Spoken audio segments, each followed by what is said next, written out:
We begin this segment with an introduction to the secondary triads of C major.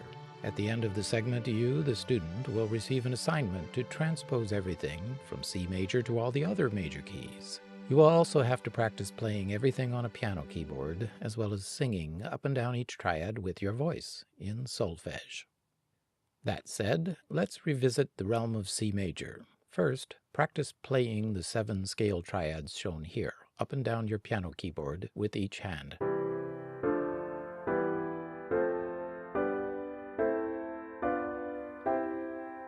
We recall that the primary triads sit on the 1st, 4th, and 5th degrees of the major scale, the tonic, subdominant, and dominant, and are named after these scale degrees.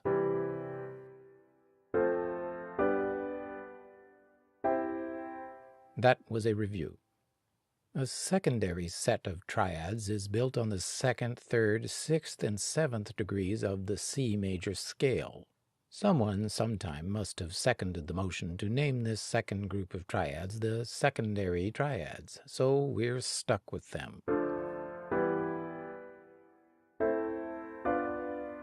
Whereas the primary triads in the major scale are all major triads, 3 of the secondary triads of the major scale are minor, each composed of a minor third and a perfect fifth, as measured up from the root of every chord,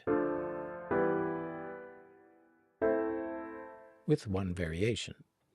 The triad built on the 7th degree of the scale is composed of a minor third and a diminished fifth. We'll call it a diminished triad. The diminished fifth is a dissonant interval, which makes this triad a dependent chord, having a built-in tension that wants to resolve into a consonant chord.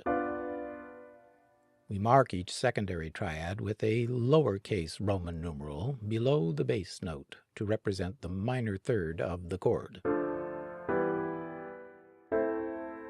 Notice that we add a small superscript O to the chord symbol of the 7th scale degree to represent the dissonant diminished fifth interval of this last triad. So the diatonic triads of the C major scale are configured and labeled as follows: Roman 1 major, 2 minor, 3 minor, 4 major, 5 major, 6 minor, and 7 diminished.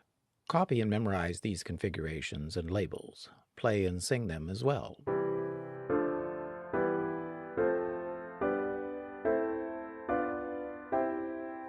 Since we are studying the building blocks of musical harmony, we'll refer to Louis Sullivan's famous quote as a leitmotif in this lecture: "Form ever follows function."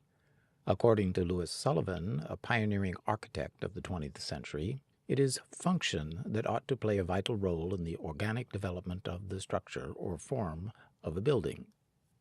Each of the C major scale triads can also function as an independent tonic triad in another key, whether major or minor, with the exception of the 7 chord. As you see here, the F major triad, which is the subdominant triad of C major, is also the tonic triad of F major.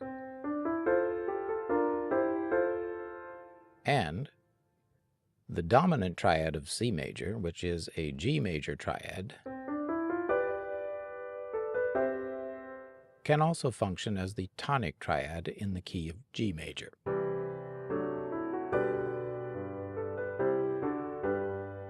In addition, any of the 3 primary triads, which are all major, may in turn function as the subdominant or dominant triad of other major keys, and as the triad of the 6th degree in a minor key.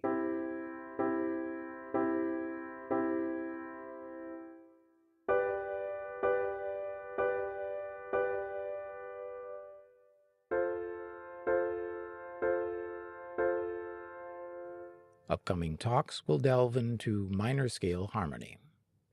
We will learn that even the diminished triad on the 7th degree of C major, BDF, occurs in other keys, all minor.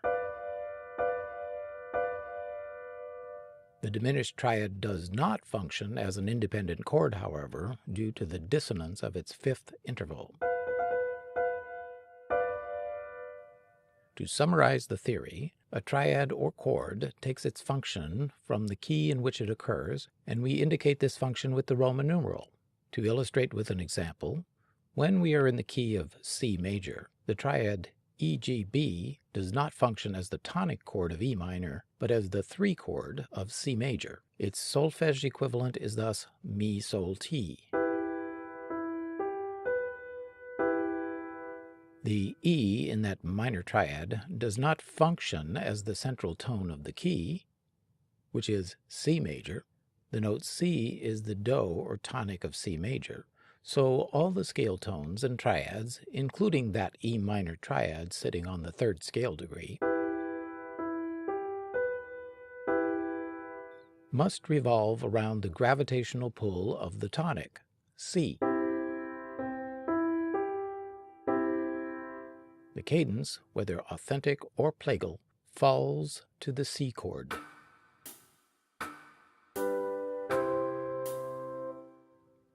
Assignment. Students must practice writing out the 7 scale triads of the major key in all other major keys. To do this, simply transpose the original C major example shown here to keys listed at the bottom of the slide. Use proper key signatures and label all the triads with the respective upper or lowercase Roman numerals as indicated. Finally, play them all on the piano keyboard in each key and practice singing the triads in solfege syllables up and down, like this. Do, mi, sol, mi, do. Re, fa, la, re.